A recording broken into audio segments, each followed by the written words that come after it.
తెలుగువారి పెళ్ళి ఇలవైకుంఠమే మళ్ళీ సంప్రదాయమే సౌందర్యంగా సాగుతున్న పెళ్ళి ఇది తెలుగువారి పెళ్ళి ఒకరికి ఒకరని అనుకుంటే అదే నిశ్చితార్థం ఆ నిర్ణయానికి తలవంచడమే పెళ్ళి అంతరార్థం శతమానం భవతి అంటుంది శ్రావణ మాసం శ్రావణ మాసం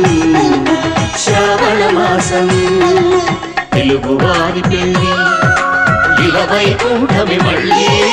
సంప్రదాయమే సౌందర్యంగా సాగుతున్న పెళ్ళి ఇది తెలుగువారి పెళ్ళి